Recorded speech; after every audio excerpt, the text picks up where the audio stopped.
Blanc sur la Nationale 2, devenu un espace à ciel ouvert d'un commerce informel très juteux. La vente du carburant frelaté, carburant de mauvaise qualité qui cause de nombreux dégâts.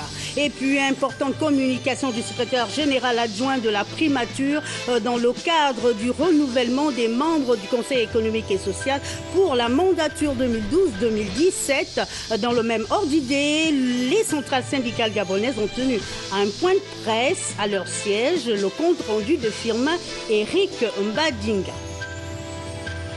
Mesdames, Messieurs, bonsoir, bienvenue dans cette édition d'information fin à Cotonou de la seconde réunion du comité ad hoc sur l'élection des membres de la Commission de l'Union africaine. Le chef de l'État, Ali Bongo Ondimba, a regagné Libreville en fin d'après-midi. Aéroport international Léomba, Lazo Aborneur, Barthelbois de la presse présidentielle.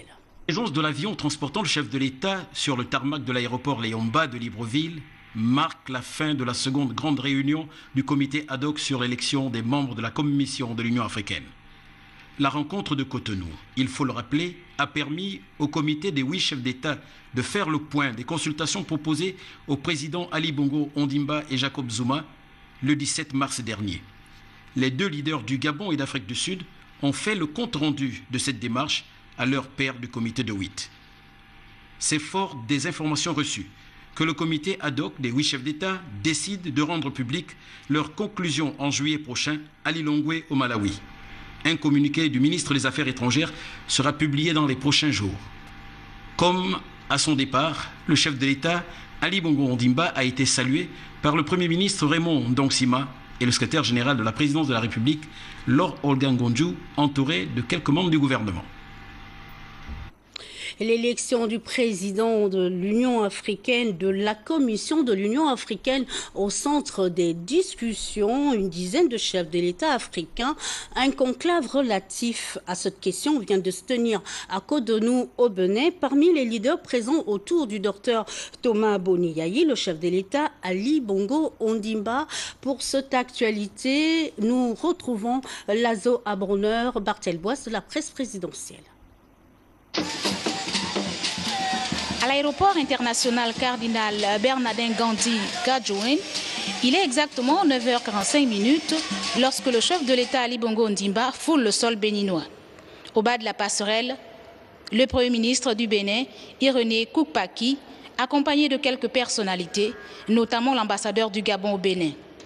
Après les honneurs dus à son rang, la revue des troupes, le rituel des salutations et le bain de foule, Ali Bongo Ondimba est conduit au salon d'honneur où il a un entretien avec le chef du gouvernement du pays hôte. Quelques minutes ont suffi aux deux hommes pour évoquer quelques questions liées à ces deux pays, en entendant de se rendre au Palais des Congrès pour débattre du sujet qui les a réunis à Cotonou. Nous sommes réunis dans ce cadre pour essayer de trouver quelles sont les solutions qui pourraient nous amener à ce que le prochain sommet de Lilongwe, nous ne connaissions pas le même sort que celui du précédent sommet d'Addis Abeba, c'est-à-dire sortir de ce sommet sans avoir élu le président de la Commission. C'est vraiment l'objet de cette rencontre, des recommandations que nous allons pouvoir faire au sommet pour éviter qu'une telle chose puisse se reproduire. Donc nous venons ici avec beaucoup d'espoir que la sagesse va pouvoir prévaloir et que les uns et les autres, pour le bien du continent, trouveront les solutions les plus appropriées. Au Palais des Congrès, c'est après quelques heures que les échanges ont pris fin.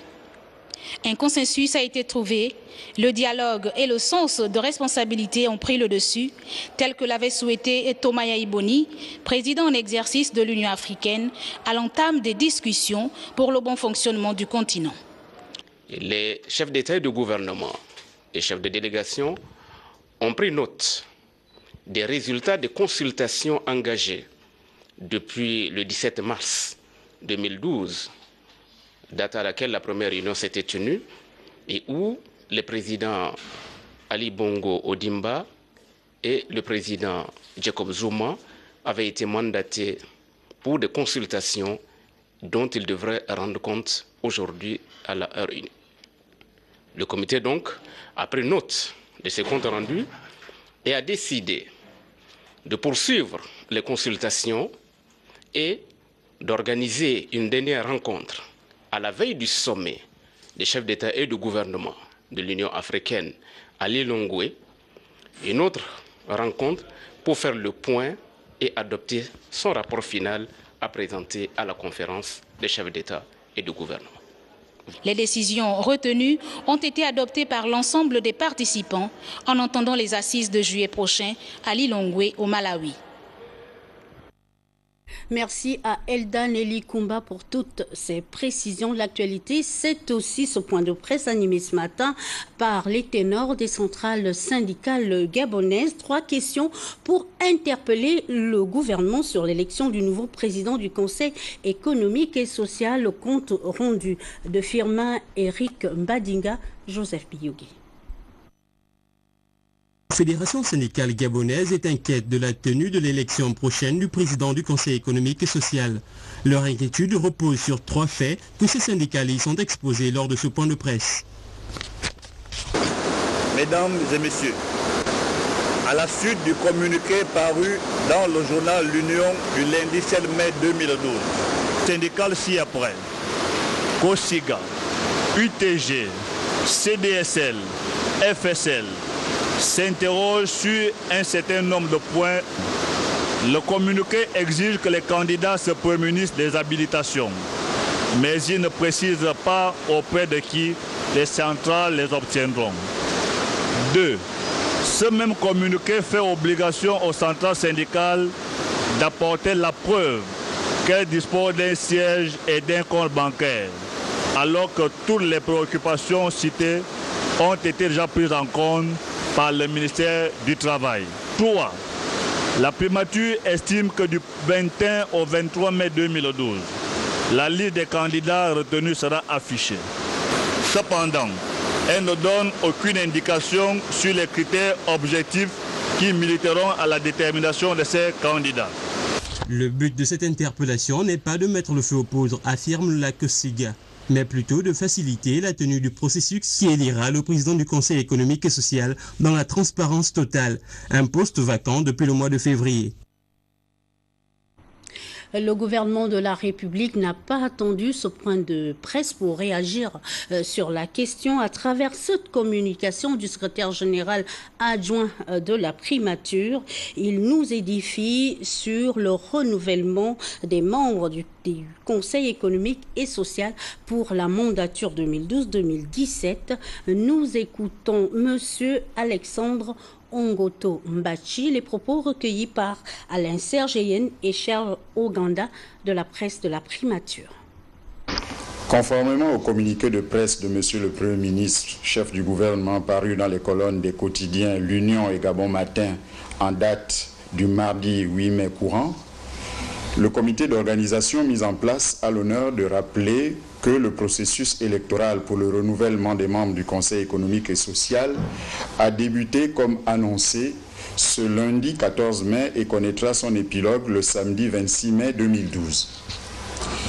Toujours à titre de rappel, le calendrier détaillé de l'élection est le suivant. De ce lundi 14 au jeudi 17 mai 2012 à 15h30, dépôt des dossiers complets de candidature à la primature, 6 à l'immeuble du 2 décembre où un espace convivial a été aménagé pour la circonstance dans la partie arrière du bâtiment. Les candidatures attendues concernent les groupes 1, 2 et 3. Les groupes 1 concernent les représentants des organisations syndicales, des salariés et des cadres travailleurs des secteurs privés, publics et parapublics. Le groupe 2 intéresse, lui, les représentants des organisations syndicales des employeurs, des artisans, des exploitants individuels et des professions libérales. Le groupe 3, enfin, les représentants des associations ou groupements socio-professionnels et culturels. Chaque dossier doit comprendre un récépissé définitif de déclaration ou un agrément selon le secteur d'activité, un fichier des membres du syndicat ou de l'association, un document justifiant d'un siège physique, à savoir un contrat de bail ou un titre de propriété, un relevé d'identité bancaire au nom de l'organisation concernée. Et enfin, les pouvoirs d'habilitation pour chaque candidat, y compris ceux présentés par un syndicat non affilié à une centrale syndicale ou une association non affiliée à un groupement. Du lundi 21 au mercredi 23 mai 2012, affichage et consultation des listes des candidats retenus par groupe à la primature dans l'espace dédié à l'élection. Le samedi 26 mai 2012, élection des représentants des 3 groupes. Le comité d'organisation de l'élection porte également à la connaissance des candidats qu'ils devront désigner un observateur issu de leur groupe pour le vote du samedi 26 mai 2012.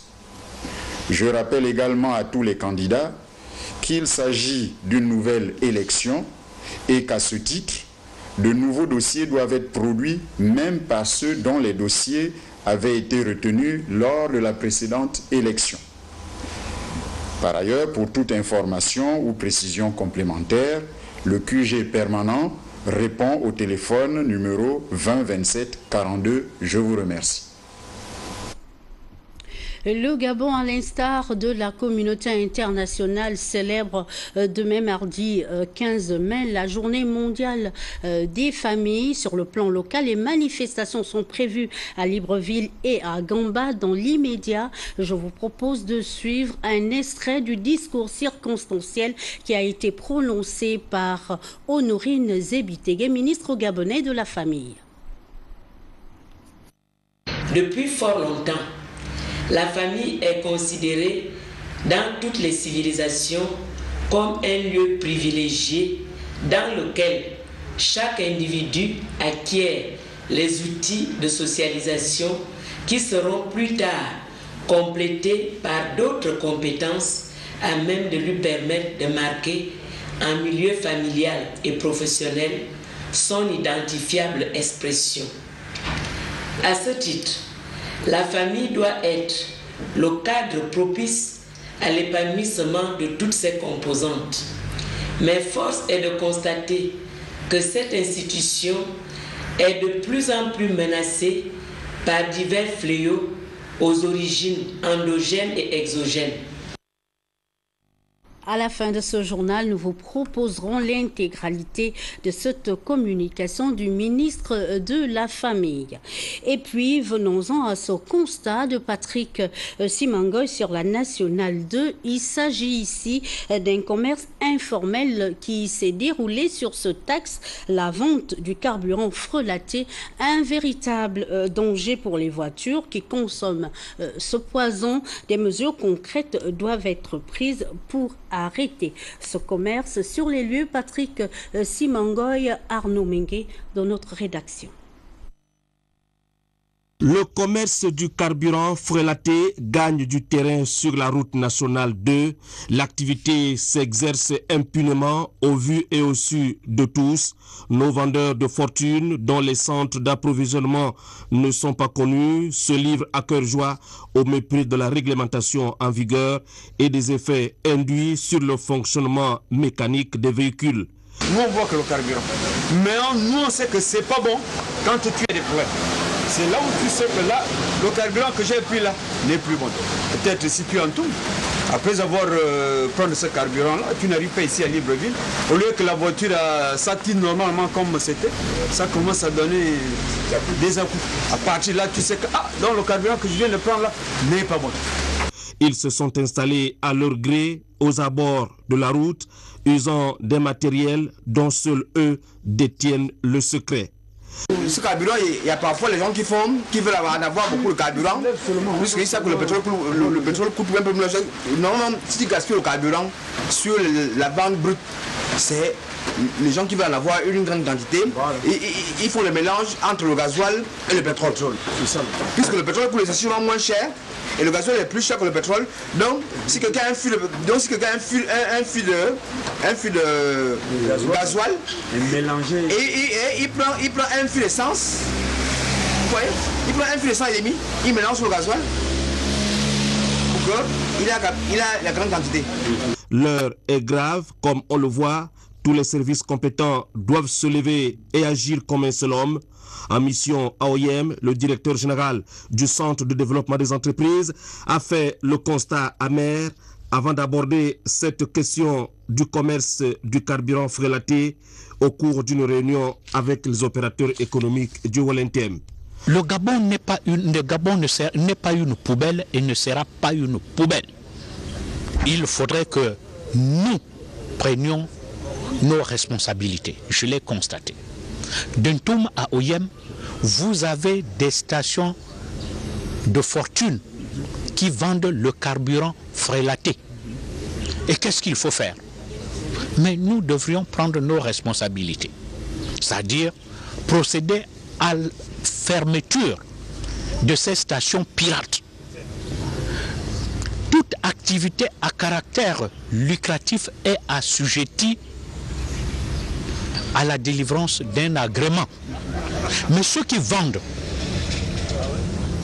les propriétaires de ces stations de fortune n'ont pas d'agrément. Au grand mot, les grands remèdes, monsieur le directeur général. Dans les prochains jours, j'enverrai une équipe sur le terrain. Et ces stations d'essence de fortune seront fermées.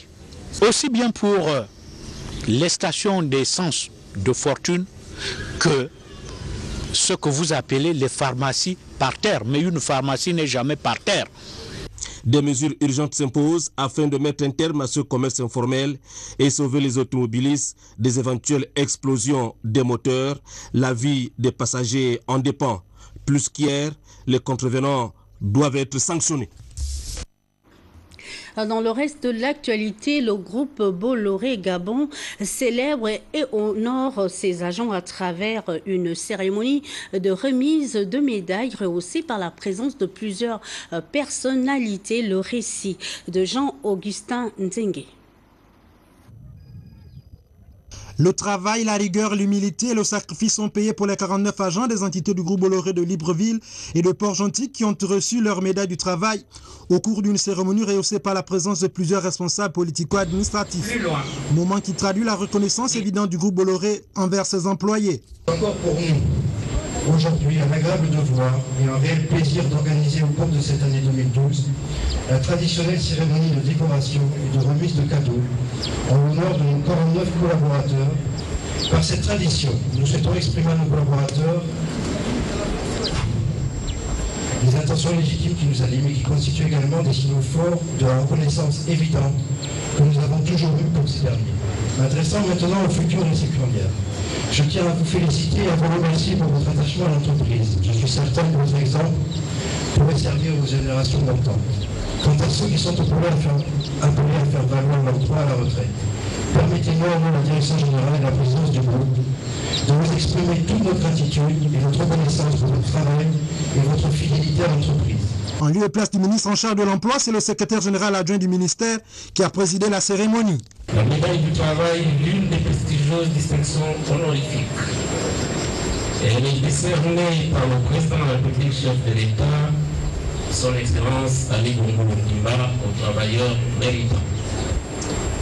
Et comme vous le savez, le président de la République est très attaché aux vertus de l'effort, du travail bien fait, du mérite, qui sont des corollaires, si besoin en est, de sa politique de l'émergence.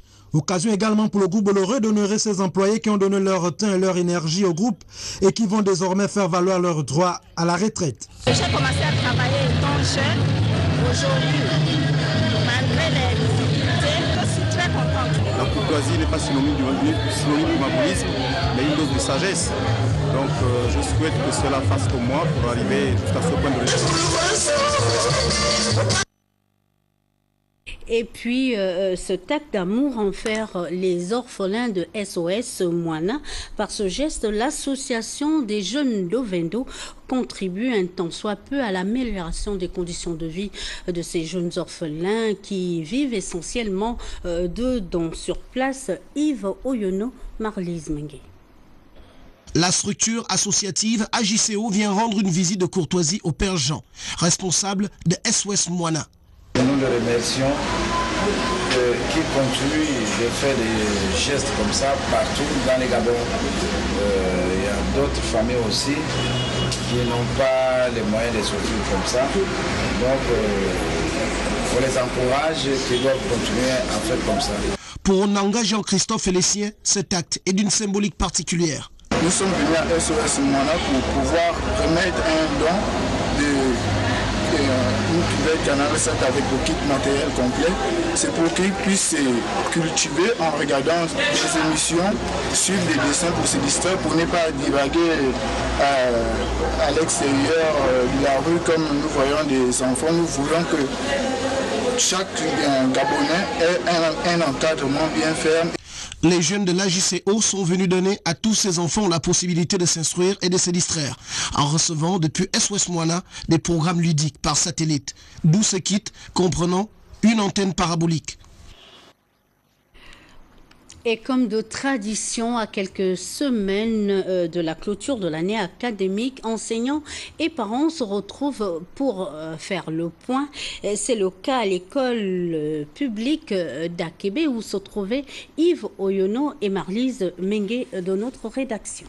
Dans cette école, il est question d'une journée exceptionnelle. L'initiative est du directeur Chimanga. Nous avons pensé qu'il faudrait que l'on concerte les parents pour éviter des surprises désagréables, pour qu'on essaye de comprendre pourquoi il y a des enfants qui ne progressent pas depuis le début de l'année.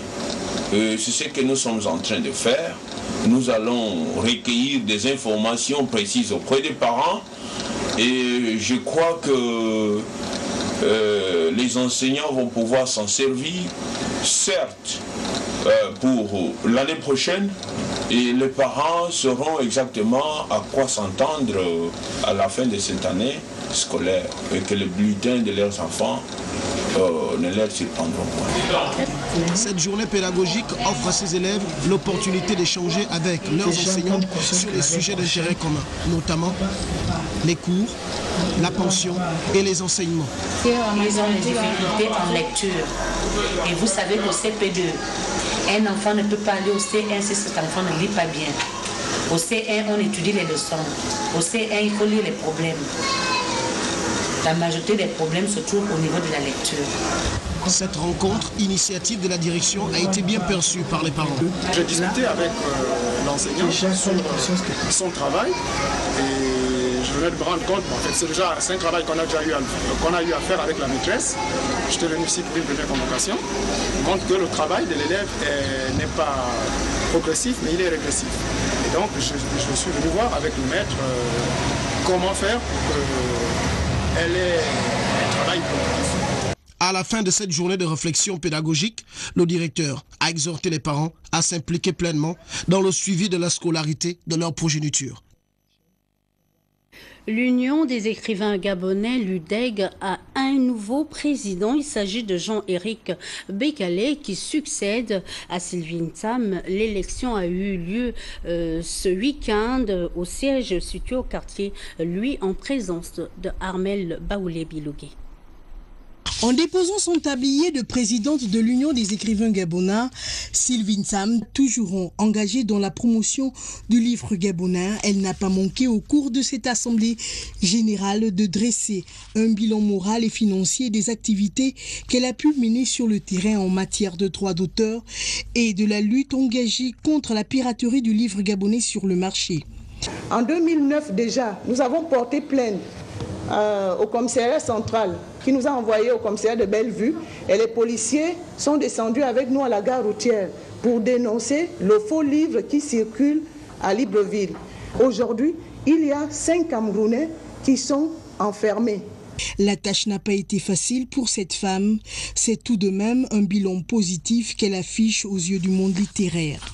Les livres gabonais sont étudiés maintenant du primaire jusqu'à, c'est vrai qu'à l'université, mais dans tous les cycles du pré-primaire jusqu'au lycée. C'est grâce à l'action de l'UDEG.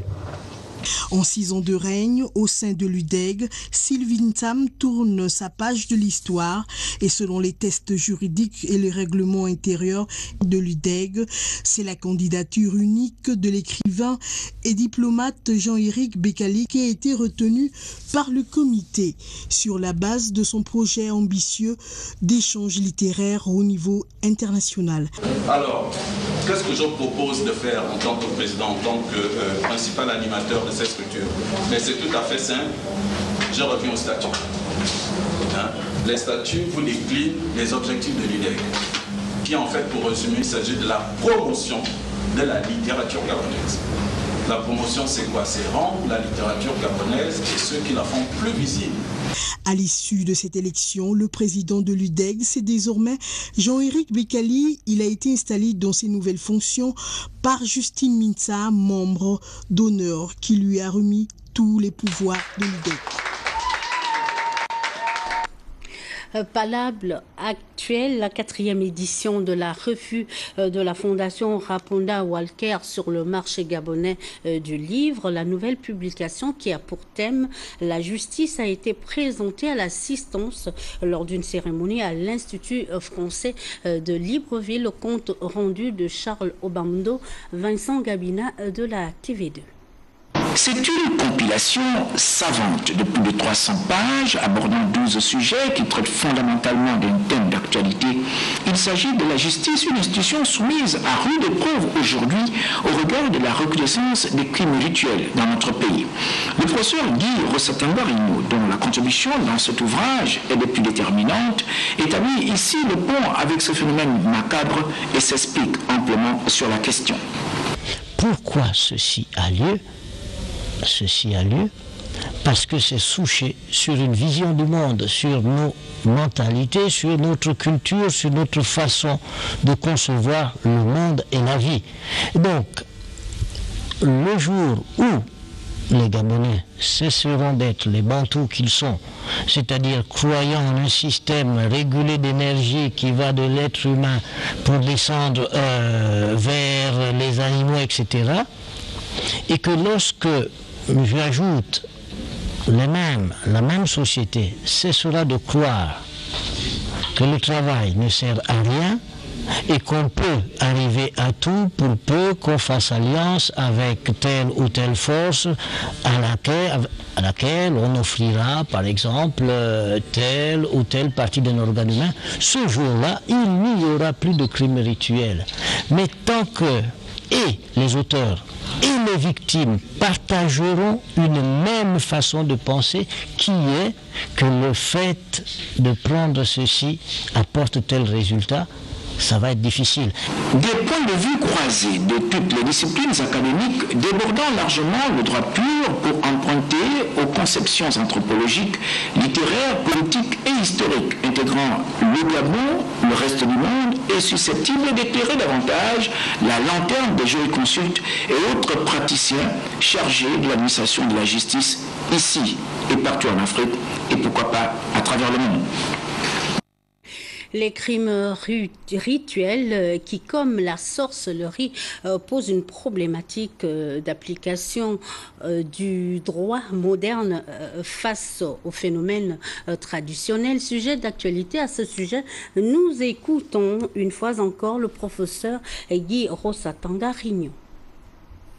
Cette décision vous ajoute aussi que ces faits-là, qui peuvent paraître étonnants à un esprit cartésien occidental, ne le devraient pas être dans le contexte gabonais, puisque toute la société vit dans ce moule. Et le juge de rappeler que dans les années 40-50, il y a eu un agent public, alors un sujet, Leras Bakota, qui avait l'habitude, et l'administration a fini par le recruter comme coursier, qui faisait la distance Boué-Ndjolé en un tel nombre d'heures qu'il n'est pas possible d'imaginer qu'un être humain normal puisse le faire.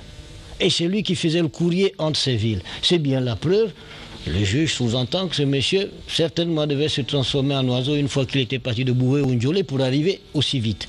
Donc, c'est une décision qui pose l'adéquation, ou disons l'inadéquation, entre le système juridique moderne, hérité du droit romano-germanique et français particulièrement, appelé à connaître de problèmes sur lesquels il n'a aucune prise. Parce que lorsque votre oncle est censé vous manger, il faut pouvoir le démontrer. Or, les moyens de preuve qui existent en droit moderne ne permettront jamais d'en assurer la démonstration.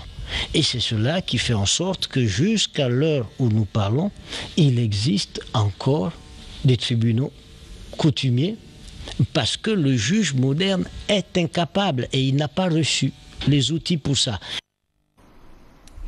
Voilà, avant de nous séparer, retenez que la journée mondiale des familles sera célébrée demain mardi 15 mai au Gabon et dans le reste du monde. À la fin du générique, vous aurez droit à l'intégralité de la communication qui a été prononcée par le ministre de la Famille, Honorine Zebitege. Au programme également ce soir, le plateau du Sturfist suivi de l'émission Grand Sport. Merci pour votre attention.